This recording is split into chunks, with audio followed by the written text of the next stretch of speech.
ಆತ್ಮೀಯ H16 news ವೀಕ್ಷಕರೇ, ನಾನು ನಿಮ್ಮವ ಆಯೋಗ ಮಲ್ಲಪ್ಪ ಜೋತವರು. ಬೆಳಗಾವಿ ಜಿಲ್ಲೆಯ ವಿಶೇಷವಾಗಿ ಎಲ್ಲ ಸಹಕಾರಿ ತತ್ವದಲ್ಲಿ ವಿಶ್ವಾಸದಂಥ ಜನ ಇವತ್ತು H16 ಸಾವಿರಗಳಲ್ಲಿ ನೋಡ್ತಾ ಇದ್ದಾರೆ.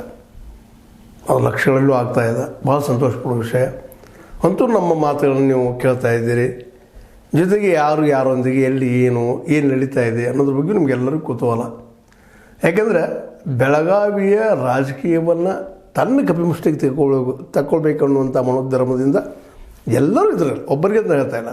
ಜಾರಕಿಹೊಳಿ ಅವರಾಗಿರ್ಬೋದು, ಅಥವಾ ಅವ್ರ ಬಣದವರಾಗಿರ್ಬೋದು, ಕತ್ತಿ ಅವ್ರ ಬಣದವರಾಗಿರ್ಬೋದು, AB ಪಾಟೀಲರಾಗಿರ್ಬೋದು, ಅಥವಾ ನಮ್ಮ ಲಕ್ಷ್ಮಣ ಸವದಿಯವರಾಗಿರ್ಬೋದು, ಜೊತೆ ಲಕ್ಷ್ಮೀಬಾಯಿ ಹೆಬ್ಬಾಳ್ಕರ್ ಅವರಾಗಿರ್ಬೋದು, ಎಲ್ಲರೂ ಪಟ್ಟಣವರಾಗಿರ್ಬೋದು, ಕೌಸರಿ ಅವರಾಗಿರ್ಬೋದು, ಎಲ್ಲರಿಗೂ ಮಹತ್ವಾಕಾಂಕ್ಷೆ ಇದೆ.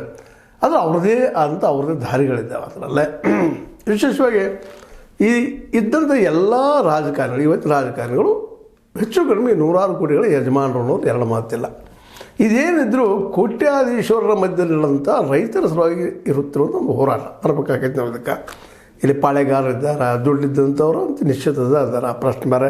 ಹೀಗಾಗಿ ಇವತ್ತು ರೈತನ ಜವಾಬ್ದಾರಿ ನಿಜವಾಗಿಯೂ ಸಾಲ ತೆಗೆದುಕೊಳ್ಳುವಂಥ ರೈತರು ಇವತ್ತು ಭಾಳ ಚಿಂತನೆ ಮಾಡಬೇಕಾಗ್ಯದ.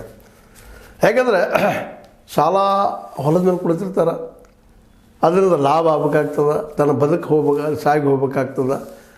ನಾವು ಇವತ್ತು ಚಿಂತನೆ ಮಾಡುವಂಥದ್ದು ಏನಪ್ಪ ಅಂದರೆ, ಸಾಲ ಹರಿದಕ್ಕಾಗಿ ನಾವು ಏನೇನು ಮಾಡ್ತಾಯಿದ್ವಿ, ಮುಟ್ಟಿಸಲು ನಾವೇನು ಮಾಡ್ತಾಯಿದ್ವಿ, ಬೆಳಿತೀವಿ, ಮಾಡ್ತೀವಿ, ಮತ್ತು ಹಿಂದಿನ ವರ್ಷದ ಭಾಗ್ಯ ಕೊಡ್ತೀವಿ, ಮತ್ತು ಸಾಲ ತೊಗೋತೀವಿ. ಈ ಒಂದು ಪರಂಪರೆ ನಡೆದು ನಮ್ಮಲ್ಲ.